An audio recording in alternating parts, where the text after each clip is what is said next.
hermanos? Buenos días a todos los que están aquí de manera presencial y los que están en casa también. Sean bienvenidos a la Iglesia Monte Sinaí. Esta es su casa. Y pues en este momento estoy muy agradecido con Dios, con todos ustedes y por las oportunidades que Dios nos ha dado de crecimiento en este semestre. Prácticamente hubieron muchísimas actividades que después de que me fui de acá, a finales de julio, fuimos a la Sierra Totonaca de allá de Puebla a servir en un campamento de jóvenes. Alrededor de 90 jóvenes fueron los que asistieron y pues estuvimos a cargo de algunos de ellos. Gracias por la vida de las personas que estuvieron orando por este proyecto que se inició allá. De igual forma, este fue un semestre muy diferente al semestre pasado porque ya no fue en línea, sino que fue presencial. Entonces, adaptarse otra vez al ritmo de vida de seminaristas y aparte con cuidar de todas las áreas, higiene, salud espiritual, salud mental inclusive también y salud física, es otra vez iniciar de nuevo en otro lugar. De igual forma, 6 materias de tercer año es mucho y sí fue mucha la exigencia este semestre. De hecho, también había un idioma, el idioma griego, que estuvimos llevando ya la última parte del idioma griego, que apenas es como muy poco en comparación con todo lo que es el idioma. Y de igual forma, estuve integrado a un nuevo equipo, a un equipo que se encarga de alcanzar a niños, se llama Little Warriors. De hecho, hicimos una actividad antes de regresar, entregamos juguetes a los niños y a los que tuvimos chance le hablamos de Cristo también, a los niños de la calle. Y hubieron pérdidas, como en el tiempo han habido pérdidas de hermanos que muy queridos y muy cercanos a nosotros allá en el seminario que se fueron. Me tocó ser supervisor del funcionamiento de la cocina para 20 personas y, en fin, reciban saludos del Seminario Bíblico de Puebla, a toda la iglesia, a los pastores, hermano Jorge, hermano Adrián, y ustedes también, a todos los saludan y quieren expresarle este sentido de agradecimiento también por sus oraciones y que Dios les bendiga mucho. Me dijeron, ahí nos saludas a todos y pues aquí está el saludo para todos. Pero para ir pasando un poco más a la predicación después de esta breve introducción, quiero contarte algo. En el 2018, en noviembre de 2018, la empresa de Amazon, muchos de ustedes ya la conocen, hicieron un cálculo de, como siempre, de cuáles son los productos vendidos cada mes.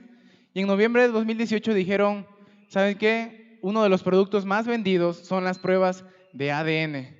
Las pruebas de ADN, las que usan, pero en este caso no lo usaban para saber quién era el papá de quién, ni nada de eso, sino que lo hacían con el propósito de saber quiénes eran sus ancestros. En Europa, por ejemplo, las personas soñaban con ser descendientes de los vikingos. Muchos de ellos eran más descendientes de africanos y de personas de otro lado que de vikingos, pero las personas estaban muy ansiosas por saber quiénes eran sus ancestros, a qué raza étnica pertenecían. Entonces Amazon en el 2018 registró una muy alta venta de pruebas de ADN. Básicamente lo que hacían estas personas eran escupían en un tubo que les enviaban y luego esa saliva se le enviaban a la empresa y ya la empresa hacía un análisis y una comparación y te daban, tú muestras mucho de esta región, tú muestras mucho de los vikingos, de los medos, de los persas, etc. Pero quiero hacerte una pregunta, si tú hicieras un análisis de tu vida hoy, ¿a quién mostrarías? ¿Quién es la persona que más te distingue a ti? Muchos de ustedes quizás ya sea que estés grande o chico, independientemente de eso, si tú has reconocido a Jesucristo como tu Señor, como tu Salvador, y tú te consideras servidor de Él, la persona que más tienes que mostrar no es a ti mismo, es a Jesús, es a Él. ¿Por qué? Porque no de embalde nos llamamos cristianos, No de en balde le decimos a Cristo, toma mi vida. No. Cuando nosotros tomamos la decisión de venir ante Cristo, estamos diciendo no a nosotros y más a Jesús. Y quiero hacerte la pregunta, ¿qué obstáculos también has tenido todo este tiempo, todo este año en mostrar a Jesús? Han habido muchos obstáculos quizás en tu vida, quizás fue una enfermedad que te desequilibró totalmente todas las áreas de tu vida, de igual forma un desequilibrio emocional quizás por alguna situación, o hay muchos momentos de crisis en los que tú dices, me es imposible mostrar a Jesús en esta situación. Sin embargo, Dios considera cada una de esas partes y quiere usar en tus momentos de crisis y en los momentos de necesidad de tu vida, quiere usarte para mostrar a Jesús en tu vida. Y eso es una realidad. Hoy más que nunca necesitamos mostrar a Jesús, que Él hable a través de nosotros a las demás personas. Y para esto necesitamos tomar conciencia de que Dios quiere usarnos en medio de nuestra situación para que en lo que Él trabaja con nosotros, también nosotros estemos trayendo más personas hacia Él y diciéndole a muchas personas, al igual que el endemoniado gadareno, cuán grandes cosas ha hecho Dios por ti. Hay obstáculos, la verdad que sí lo hay. Quizás estás luchando en alguna área de tu vida y dices, me es muy difícil mostrar a Jesús porque yo. Entonces, quizás hayan muchas excusas que pudieran hacerlo, pero no es así. Te pido que me acompañes, por favor, a Juan capítulo 12, versículo 20 hasta el 26. Vamos a darle lectura ahí.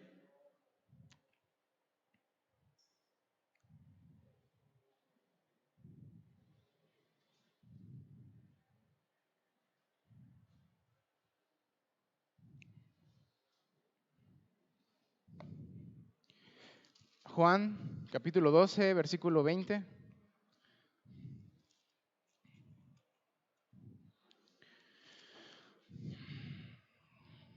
Juan 12, 20 al 26. Vamos a leerlo juntos.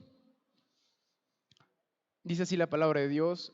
Había ciertos griegos entre los que habían subido a adorar en la fiesta.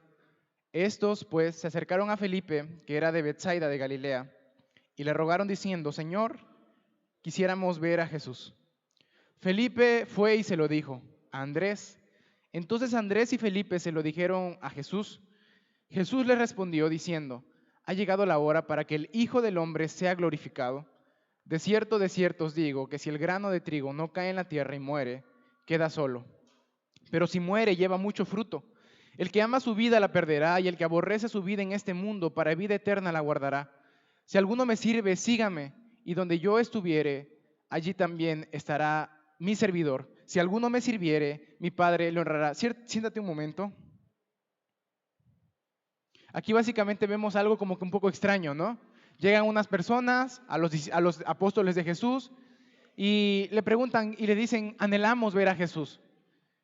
Felipe fue el que los recibió y Felipe como que dudó un poco y se lo llevó a Andrés y de ahí Andrés y Felipe se lo dijeron a Jesús, pero Jesús les respondió una cosa que quizás ellos no se imaginaban, ¿verdad?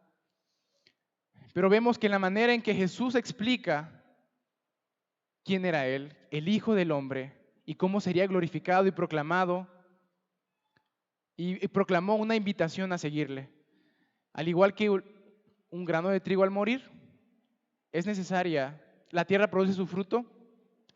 La muerte de Jesús y su sepultura en la tierra era necesaria para su glorificación, invitando a aquellas personas a reconsiderar el aprecio de su vida en el mundo e invitándoles también a seguirle siendo sus servidores. Hoy estaremos viendo qué es lo que pasó antes en la palabra de Dios, qué es lo que Dios quiere para nuestras vidas, enseñarnos hoy y cómo podemos aplicarlo a nuestras vidas. Acompáñame a orar. Padre, hemos leído tu palabra, ayúdanos a estudiarla de manera correcta, que nuestras vidas salgan edificadas de aquí, que el propósito de esta predicación no sea ponernos en una situación de víctima y ni de alguien que no puede mostrar a Jesús, porque Te lo pedimos en el nombre de Jesús, Señor, y que tu iglesia sea edificada y que las personas que quizás estén dudando en creer en ti puedan venir ante ti rendidos completamente. Te lo pido por favor en el nombre de Jesús. Amén. Si miras tu Biblia un poquito más arriba, los que traen Biblia, los que traen celular, vemos que Jesús había entrado triunfalmente a Jerusalén. Jesús había venido de Betsaida, donde fue ungido por María y por Lázaro, y vemos que después de haber entrado en Jerusalén con una entrada gloriosa, las personas estaban muy ansiosas por ver a Jesús. Querían ver quién era la persona que había resucitado a Lázaro. Querían ver a la persona que había hecho muchas señales, muchos milagros. Estaban con el éxtasis de Jesucristo. Era la fiesta de la Pascua. Hay personas de todas partes del mundo en donde hubieran judíos, venían a Jerusalén para celebrar esta fiesta. La fiesta de la Pascua, como lo vemos en el Éxodo y en toda esa parte de la ley, conmemoraba una escena muy importante donde el pueblo de Israel prácticamente fue salvado por Dios. El primogénito del pueblo de Israel, los primogénitos de ellos, fueron salvados porque la sangre de un cordero sin mancha estaba en el dintel de sus casas. Entonces, el juicio de Dios venía y las casas donde había esa sangre del cordero, en las casas ese ángel no tocaba su casa ni moría su primogénito. Entonces, esto se convirtió en una fiesta donde conmemoraban la salvación de Dios y la liberación de la esclavitud de Egipto. Pero esto apuntaba a algo más grande. Las personas celebraban la Pascua y a veces solamente lo hacían con un sentido de religiosidad. Quizás al igual que lo hacían los musulmanes o lo hacen los musulmanes al ir a la Meca en Arabia, por lo menos alguna vez en su vida. O lo que hacen las personas hoy, el 12 de diciembre, de ir a la Basílica de Guadalupe y recordar el hecho histórico no fue histórico, de la aparición de la Virgen María, según ellos.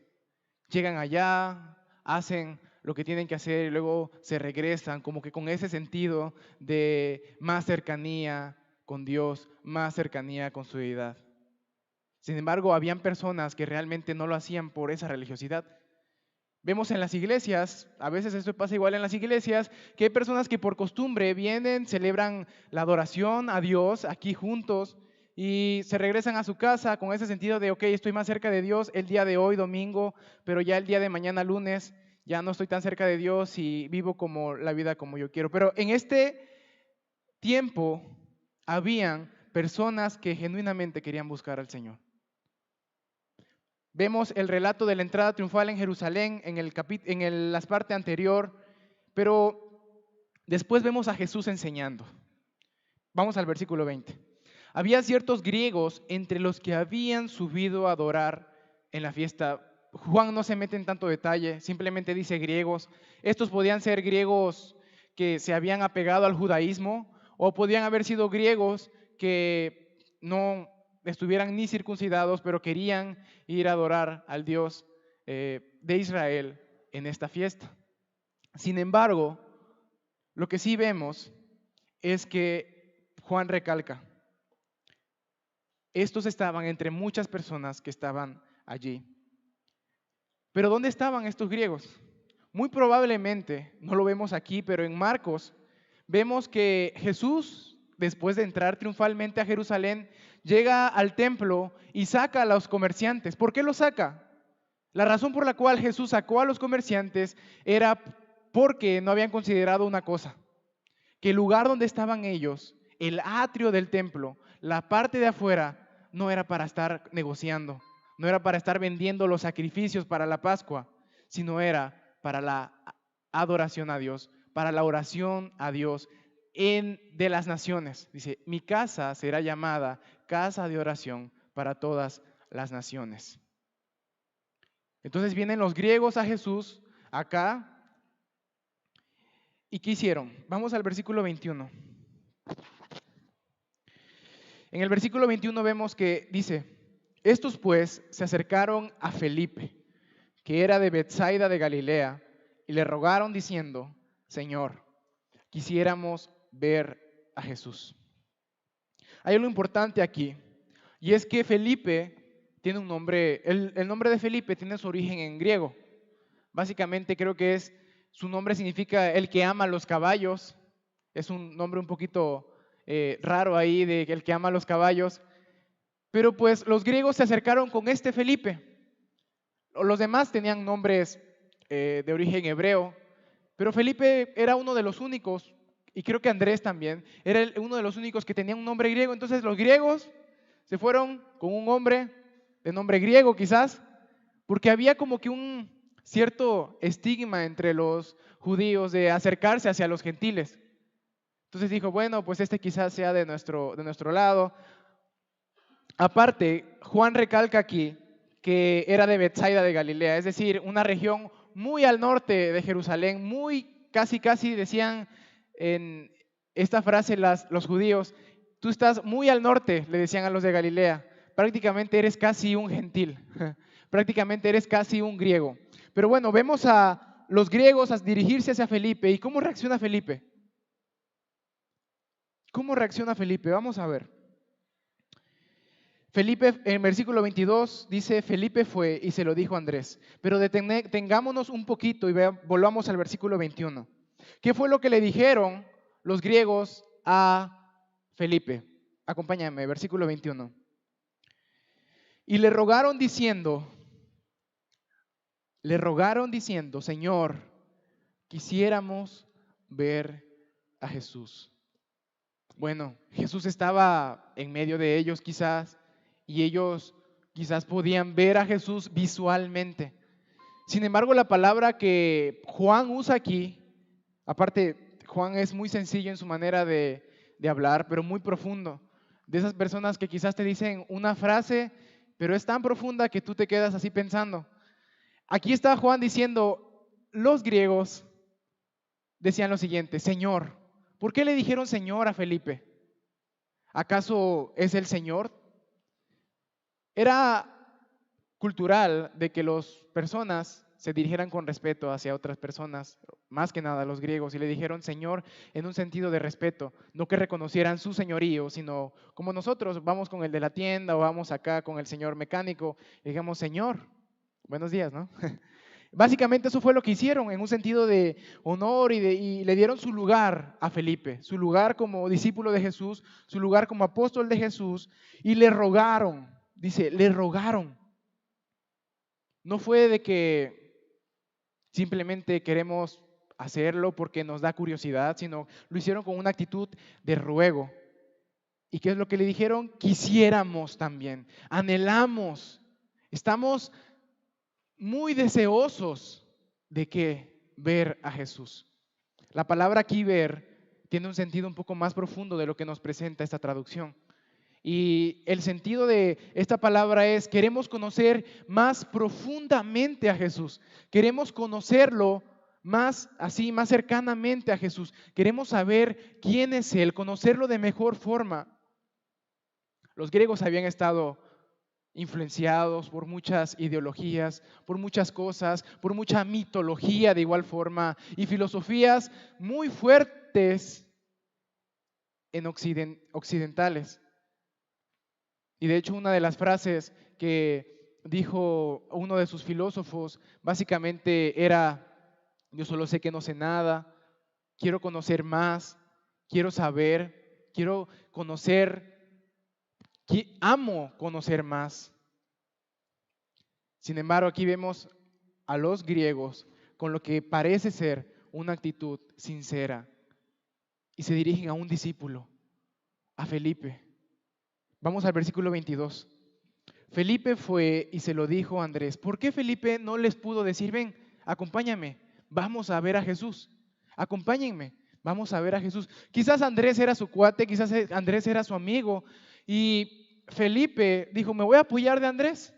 Aparte, cuando tú lees los evangelios, vemos que Andrés, aunque estaba bajo la sombra de su hermano Pedro, era una persona que se fijaba en los detalles pequeños. Andrés fue el que llevó a Jesús un niño con 5 panes y 2 peces.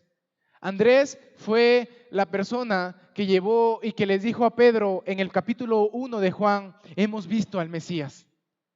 Andrés se fijaba en esos detalles pequeños y no le importaba quién estuviera ahí. Él lo que buscaba era ayudar, él lo que buscaba era servir, sin importar de que Pedro, su hermano Pedro, estuviera como que tuviera más renombre entre los apóstoles. Vemos que Felipe fue y se lo dijo a Andrés. Entonces, ¿qué hicieron Andrés y Felipe? Es muy curioso aquí que no te dice Felipe y Andrés. Es muy curioso que no te dice que primero Andrés y después, que no te dice, primero Felipe y después Andrés, sino que te dice Andrés y Felipe. Andrés y Felipe, ¿qué hicieron? Versículo 22, se lo dijeron a Jesús. ¿Qué prácticamente le dijeron a Jesús? Lo mismo que le habían dicho los griegos. ¿Y por qué? ¿Sabes qué? Lo que Juan estaba viendo en la actitud de Felipe fue como que un poco de duda, un poco como que de indecisión. De hecho, más adelante, prácticamente Felipe hace una pregunta muy parecida al de los griegos. Y le dijo a Jesús, Felipe le dijo a Jesús, muéstranos al Padre y nos basta. Señor, muéstranos al Padre y nos basta. Jesús lo que le dijo y le respondió más adelante fue, el que me ha visto a mí, ha visto al Padre. Sin embargo, Felipe fue con un hermano, vamos a llamarle así hermano de cercanía, fue con una persona a la cual él tenía confianza, Andrés, y dijo, apóyame, estos griegos, estos gentiles quieren ver a Jesús. ¿Y qué fue lo que hicieron? Ambos se lo dijeron a Jesús. Acompáñame al versículo 23 y vemos aquí la respuesta de Jesús. Jesús le respondió diciendo, ha llegado la hora para que el Hijo del Hombre sea glorificado. Cuando tú lees de corrido esto, quizás no lo tomes en cuenta tanto, pero fue muy difícil. Es muy difícil saber por qué es que Jesús dijo esto tan repentinamente, ¿verdad? Cuando lees de corrido un poco más Juan, vemos que Jesús en la boda de Caná, cuando hizo su primer milagro, le dijo a su mamá, no ha llegado mi hora. Más adelante las personas lo odiaban ya a Jesús, los religiosos lo odiaban y lo querían apedrear y Jesús dijo, se apartó de ellos, pero dice Juan, porque no había llegado su hora. Y luego vienen unos griegos, unas personas que ni siquiera eran israelitas en ese entonces, vienen y quieren conocer más profundamente a Jesús. ¿Y cuál es su respuesta? Ha llegado la hora. Ahora sí, viene la hora para que el Hijo del Hombre sea glorificado. ¿Quién es el Hijo del Hombre? ¿Y por qué Juan usa aquí la palabra o el título Hijo del Hombre? ¿Por qué Juan usa esto? Juan quizás escriba muy sencillamente, pero es muy profundo en sus palabras y hace muchas referencias al Antiguo Testamento, quizás más que otros evangelios sinópticos. Cuando vemos aquí el Hijo del Hombre, quiero que me acompañes a Daniel, capítulo 7. Al libro de Daniel, capítulo 7.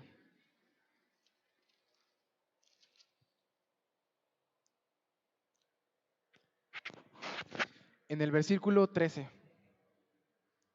Antes de que leas ahí, quiero hacerte una pregunta. ¿Jesús se refería aquí solamente a que Él era 100% hombre? ¿O también estaba aludiendo a que es Dios? Quizás cuando leemos este título en los 4 evangelios, viéramos que Jesús solamente, cuando usa el título de Hijo de Dios, se está refiriendo a que Él es completamente Dios. Y cuando usa el título de Hijo de Hombre, una lectura así normal, quizás dijéramos, se refiere a que es Hijo de Hombre, literalmente. Sin embargo, es una referencia al Antiguo Testamento y vamos a Daniel capítulo 7, versículo 13. Después de la visión de las 4 bestias, dice Daniel, Miraba yo en la visión de la noche, y he aquí con las nubes del cielo venía uno como un hijo de hombre, que vino hasta el anciano de días, y le hicieron acercarse delante de él. ¿Y qué dice? Y le fue dado dominio, gloria y reino, para que todos los pueblos, naciones y lenguas, ¿qué dice? Checa, porque es muy interesante y lo veremos más adelante, le sirvieran, para que todas las naciones y lenguas le sirvieran. Versículo 14 en la parte final dice, su dominio es dominio eterno, que nunca pasará, y su reino, uno que no será destruido. ¿Qué le pasó a Daniel? En el versículo 15 dice, se me turbó el espíritu, a mí Daniel, en medio de mi cuerpo, y las visiones de mi cabeza me asombraron. Me acerqué a uno de los que le asistían y le pregunté la verdad acerca de todo esto. Y me habló y me hizo conocer la interpretación de las cosas. Bueno, y vamos al versículo 18. Después recibirán el reino los santos del Altísimo y poseerán el reino hasta el siglo, eternamente y para siempre. Y por último, acompáñame al capítulo 10, versículo 18, por favor.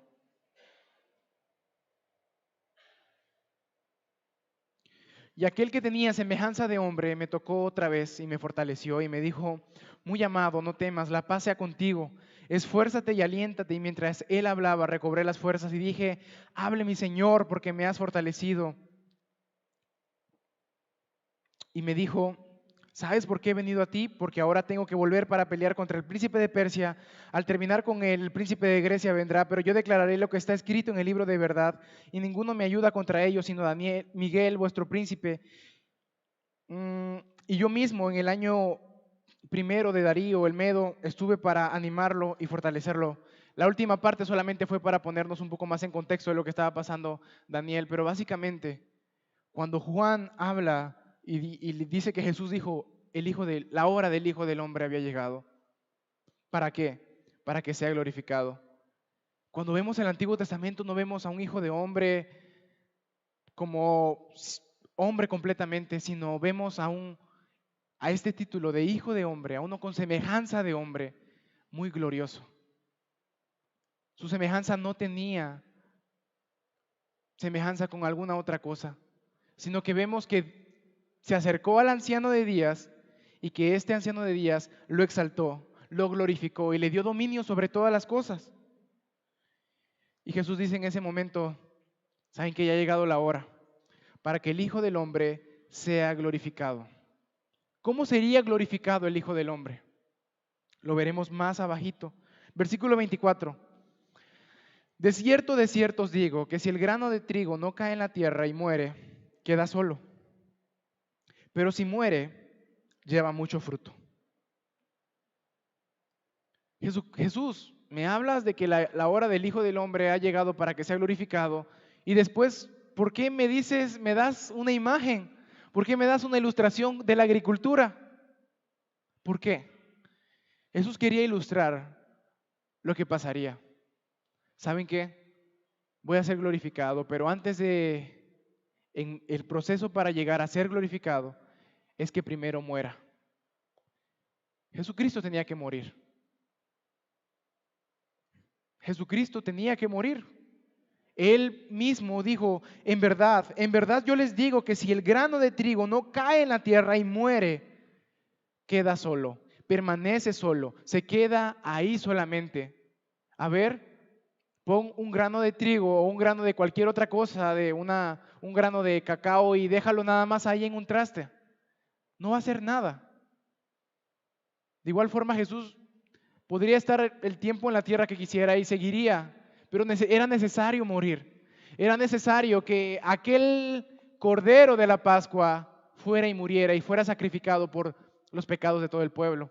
Anteriormente Juan había hablado que los sacerdotes tienen un complot para matar a Jesús y vemos que el sumo sacerdote de ese año dijo, es necesario que un hombre muera y no que perezca todo el pueblo. Y Jesús reafirma y dice, es necesario que un grano de trigo caiga para que pueda llevar mucho, mucho fruto. mucho, mucho fruto. En otras en ocasiones pasadas, Carlos hablaba acerca de esta semilla de mostaza, que es la más pequeña de las semillas, pero cuando es sembrada, muere, esta crece hasta ser un árbol muy grande. Y aquí Jesús dice, y les está diciendo prácticamente a los griegos, ¿quieren saber quién soy yo? Yo soy el Hijo del Hombre, yo soy el que será exaltado, el que es glorificado, y ya ha llegado la hora, ya está aquí la hora para que yo siga cumpliendo mi trabajo, siga cumpliendo mi misión y sea glorificado. Y Jesús se presenta no como un Dios griego que nunca muere, sino se presenta como alguien que muere, pero que su muerte no solamente queda ahí, sino que lleva mucho fruto. Es decir, trae más, eh, más de lo que alguien imaginaría. Pero vamos a seguirle para seguir entendiendo un poquito más. Versículo 25.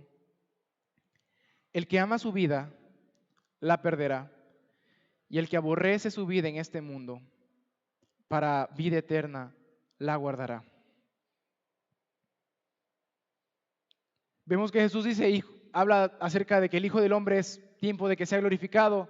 Después vemos que nos da una imagen de una semilla que muere y que da mucho fruto. Pero después vemos que dice, ¿saben qué? El que ama su vida la perderá. ¿Qué significa que el que ama su vida la pierda? Observa la palabra ama. Y aquí prácticamente Jesús les estaba diciendo, la persona que es muy cercana, que es muy amiga de su vida, la va a perder. Y perder en este sentido es perecer, destruir. Y la palabra aquí que usa para vida es una que también se puede usar para alma. Y básicamente la idea es, si tú estás muy afanado por aguardar tu vida, si tú estás muy afanado por preservar tu vida en esta tierra, la vas a perder. Tú no eres capaz de dar mucho fruto. Tú no eres capaz de, por tus propias fuerzas, dar mucho fruto. Tú no eres capaz de que tu vida permanezca y que tenga fruto por tus mismas fuerzas.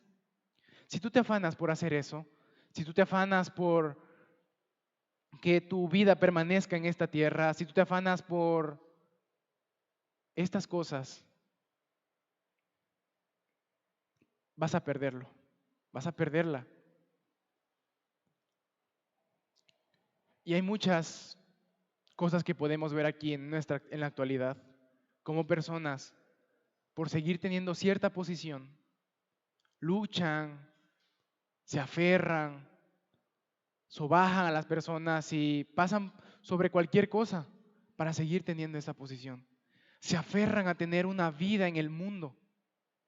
Y luego dice, y el que aborrece su vida en este mundo, para vida eterna la guardará. Jesús estaba diciendo, es una pregunta, Jesús estaba diciendo que odiemos nuestra vida. ¿Que no nuestra vida es hecha a imagen y semejanza de Dios? ¿Que no nuestra vida es preciosa para Él? Por eso Jesús murió por nosotros. Lo que Jesús estaba diciendo, tenemos que verlo y apoyarnos en otros versículos para entender mejor la idea. En Mateo,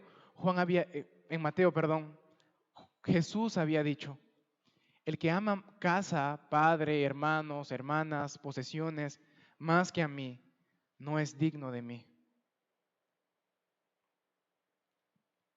Y aquí el sentido de esto es, no ames demasiado esto, no ames demasiado lo que está en este mundo. Entrégate por completo a lo que es eterno. ¿Sí? Jesús no estaba diciendo que odies tu vida aquí y quizás en algún momento lo has pensado por una situación muy difícil y decir, ya, no quiero nada aquí. Jesús lo que estaba diciendo, hay cosas más importantes que lo terrenal en este mundo. Hay cosas más importantes que quizás no estás viendo o considerando, porque estás tan afanado en cosas que perecen, estás tan afanado en cosas que pasan en este mundo que estás cegándote los ojos con un materialismo absurdo y estás despreciando lo que más vale. Estás sacrificando lo que es eterno por lo que es efímero quizás. Y esto le ha de haber golpeado a la multitud que estaba ahí. Le ha de haber golpeado a los griegos que estaban ahí, porque ciertamente una tendencia griega muy fuerte y occidental es lo material es lo que vale. De hecho, los ricos y los millonarios se definen por el valor neto que tiene cada persona. No, pues esa persona vale 5 millones, ¿no? Por ejemplo, ese famoso vale 200 millones. Pero ¿qué tanto es importante lo que permanece? El dinero se va, el dinero va y viene. No es que no sea importante. De hecho, Jesús habló mucho acerca de cuidar las posesiones y de ser buen administrador de ellas. Lo que dijo, tu enfoque no debe estar en este mundo solamente. Mira más allá y mira el fruto que puede haber. El que aborrece su vida en este mundo para vida eterna la guardará. Un llamado también a sus discípulos a considerarse como peregrinos y pasajeros en este mundo. Y luego vemos que Jesús al parecer pasa a otro tema y dice, versículo 26, si alguno me sirve, sígame, y donde yo estuviere, allí también estará mi servidor. Si alguno me sirviere, mi Padre le honrará. La frase aquí, si alguno, vemos que es como una condición. ¿Saben qué? Jesús estaba siendo seguido por muchas personas, algunas de ellas con un interés genuino en conocerle de mejor forma. Otras de ellas solamente querían seguirlo por las posesiones que podían tener o las bendiciones que Jesús daba. Podía sanar enfermos, podía resucitar muertos y lo seguían a Jesús por eso. Otras personas solamente lo seguían por ver en qué cosa él fallaba.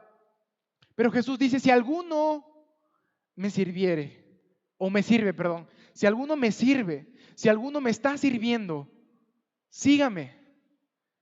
Jesús al parecer hace una limpia de todas esas multitudes que lo seguían y dice, ¿saben qué? Eso fue prácticamente lo que les dijo, si tú no tienes una actitud correcta, no me sigas. No te estoy invitando a ti a seguirme. Tú me estás siguiendo porque quieres, pero Jesús hace que las personas entren en sí mismas y entren y reflexionen y digan, ¿por qué estoy siguiendo a Jesús? ¿Cuál realmente es mi propósito de seguir a Jesús?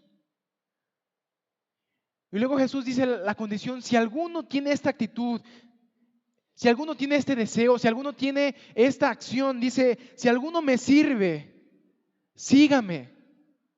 Una invitación de Jesús. Y luego dice, y donde yo estuviere, allí también estará mi servidor. No solamente es una actitud de las personas que realmente podían o a las quienes Jesús invitaba a seguirles, sino realmente también los estaba llamando a tener una nueva identidad.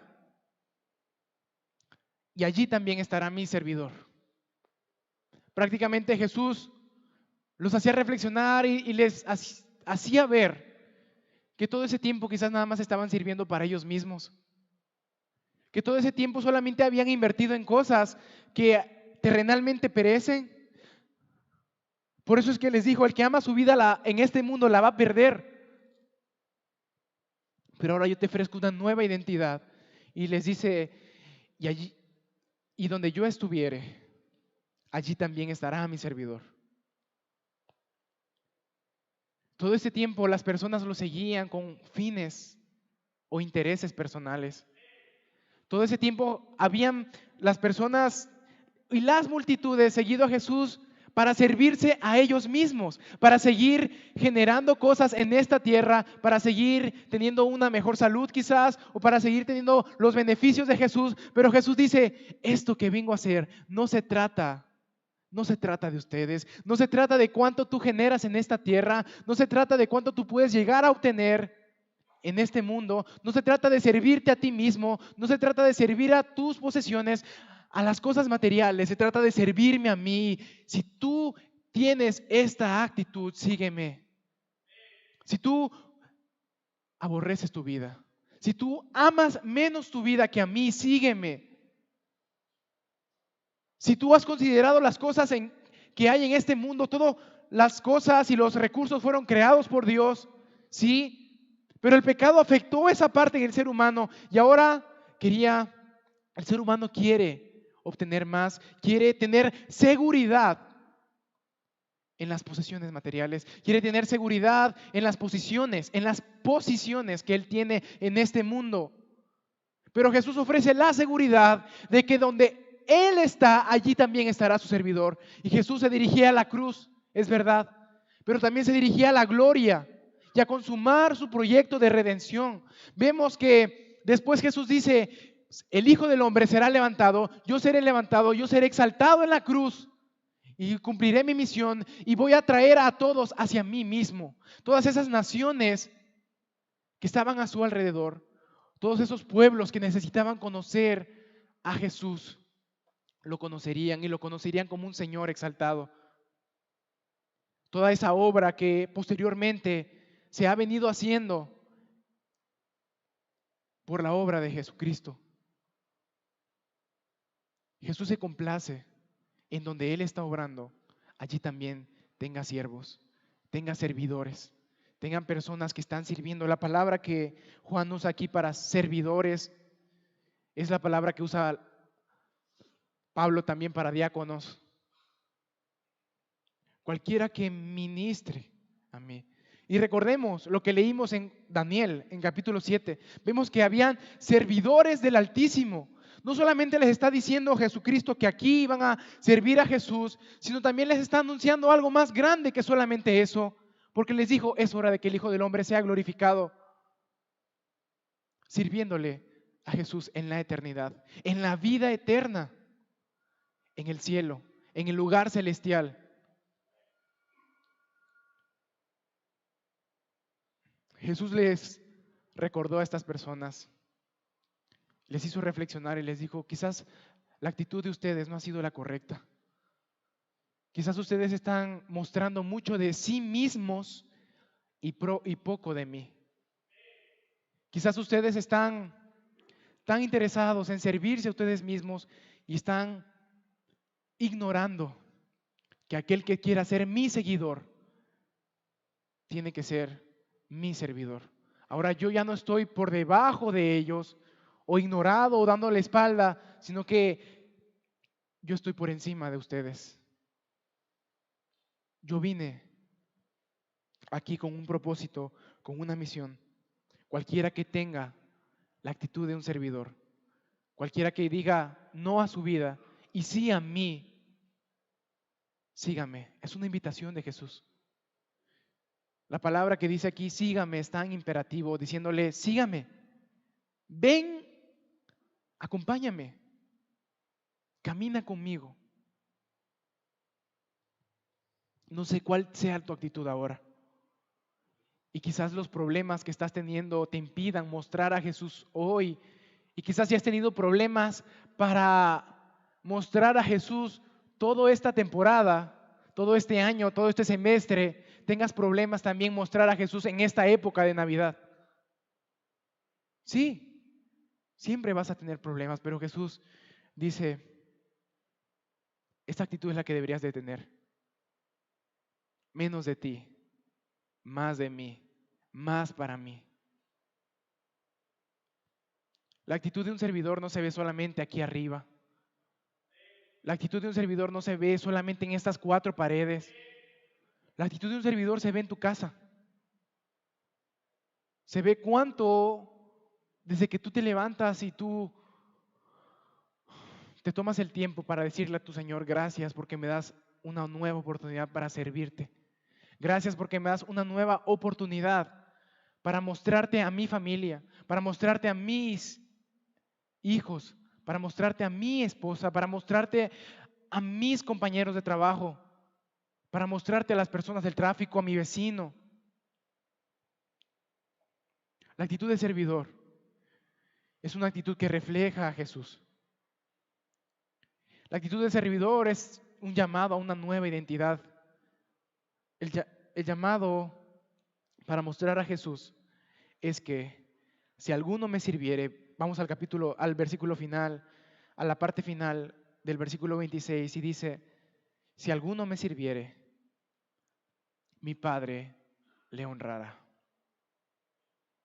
Checa que Jesús no dijo primero, sírveme y mi Padre te honra, sino que lo dijo hasta el final. El único que conoce si realmente estamos teniendo una actitud de menos de nosotros y más de Cristo en nuestras vidas es Dios.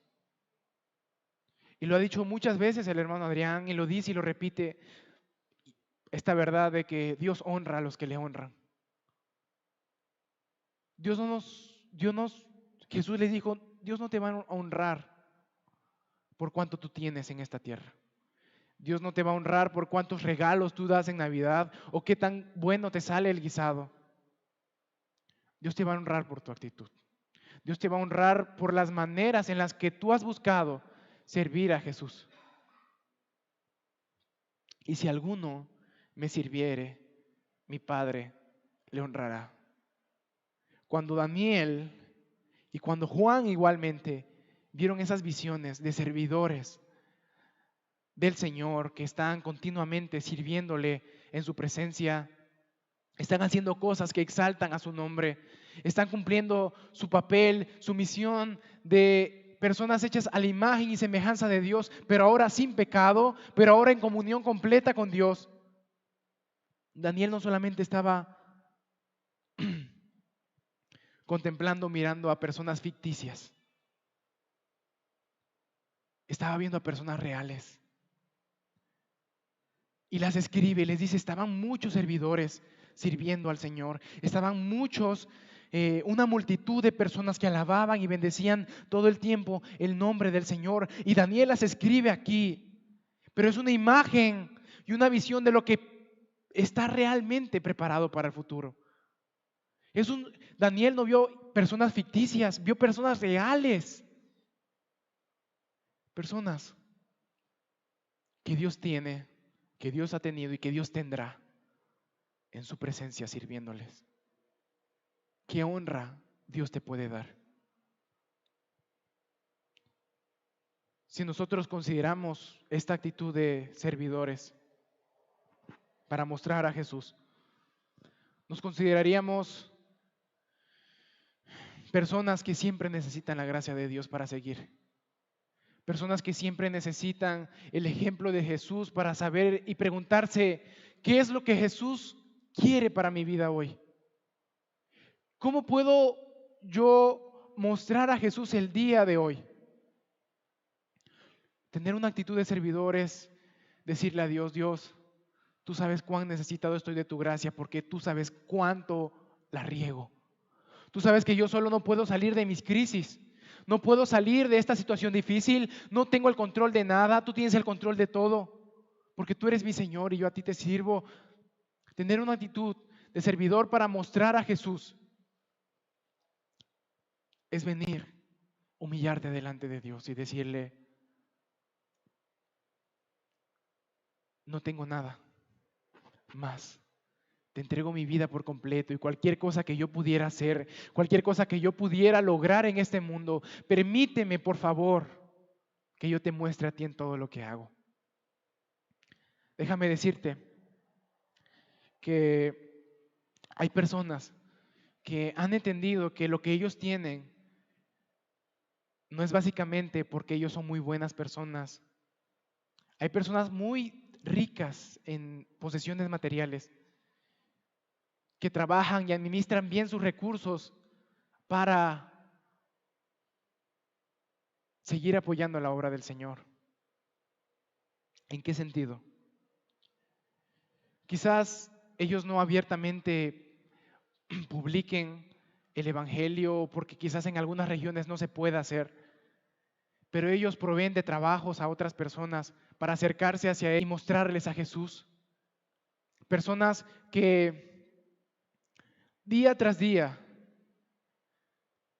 otras personas que día tras día se paran muy temprano, les hacen el desayuno a sus familias, a sus esposos, y bendicen esos alimentos para que las personas, sus familias, puedan comer, puedan tener un plato de alimento y hacer sus actividades con una actitud de servidor a Dios, a Jesús, perdón. Muchas veces Jesús había dicho, el que haga pequeña cosa, una pequeña cosa para mis servidores, para las personas que están aquí, no perderá su recompensa. Dios está interesado en honrar a sus servidores. Dios no abandona a sus servidores. Dios dota de inteligencia, de sabiduría a aquellas personas que tienen esta actitud de servicio. Veámoslo en el Antiguo Testamento, en Éxodo, cuando Dios dotó a Bezaleel de sabiduría y de inteligencia para hacer las cosas del altar. Ten por seguro que si tú tienes esta actitud de entrega completa a Dios, de entrega completa a Jesús, Él te puede usar para hacer cosas grandes, no para que tú almacenes, no para que tú vivas para ti mismo, sino para que vivas para Él. Y viviendo para Él vas a lograr muchas, muchas cosas. Quizás ahorita estás viviendo cosas que digas, wow, me estoy esforzando mucho en esto, estoy teniendo problemas, pero sigo echándole ganas en la vida cristiana. No perderá su recompensa, no perderá su esfuerzo. Una hermana del seminario, ya es grande de edad, me decía, wow, cuánto quisiera que mis hijos estuvieran aquí como seminaristas estudiando la palabra de Dios, pero ellos ni siquiera quieren acercarse a Jesús. Ellos ni siquiera quieren estar aquí. Y ella me dijo, yo daría mucho por hacer esto. Y le pregunté, ¿y qué es lo que usted está haciendo? Bueno, yo estoy orando mucho por ellos. No perderá su recompensa. Y quizás no ha visto a sus hijos rendirse a los pies de Jesús, pero muchos jóvenes se acercan a ella y son como casi sus hijos. Quizás a veces lo que pedimos a Dios no es lo que Él quiere para nosotros. Y es por esto que debemos de tener esta actitud. Dios, donde tú quieres trabajar, donde tú quieres estar, ahí quiero estar yo también contigo. Quiero ser sensible a las necesidades para saber dónde puedo trabajar. Quiero prepararme de la mejor forma para poder ser más útil para ti. Si alguno me sirviere, mi Padre le honrará. Muestra a Jesús sirviendo. Quizás estás dudando como Felipe en hacerlo porque hay una parte difícil en tu vida o estás dudando del poder de Dios quizás o de la persona de Jesús para salvar. Apóyate en otro hermano y dile, hermano, tengo una carga por esta necesidad, tengo una carga por esta persona, ayúdame, quiero compartir el evangelio, yo no sé cómo hacerlo bien. Pero no te quedes ahí nada más. Hay una palabra que se llama proactivo y es estar en pro de las cosas. No responder nada más, no reaccionar, sino estar al frente y ver cuáles cosas son necesarias.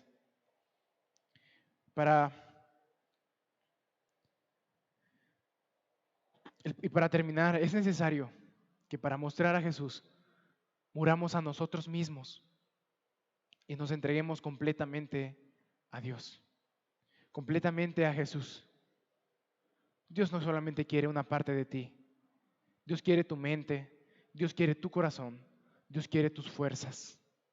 Jesús quiere todo eso de ti. Él no nos creó, solamente nos hizo como almas, no nos hizo solamente como personas físicas. Él nos hizo integralmente. Entreguémonos a Dios. Si estás teniendo problemas con pecados que entran por la vista, entrégale tus ojos a Jesús. Si estás teniendo problemas con una mente que no puede concentrarse, entrégale tu mente a Jesús.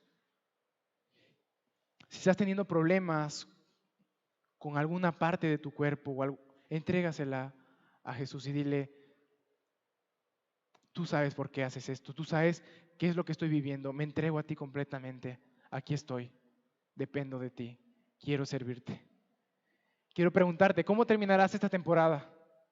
¿Mostrarás más a Jesús en tu prueba de ADN o simplemente te quedarás como estás? Quiero animarte porque la obra es del Señor y Él va a terminarla. Quiero animarte a que le digas al Señor, vacíame, quiero morir a mí, quiero entregarme completamente a ti para que pueda mi vida llevar mucho fruto. ¿Sí? Y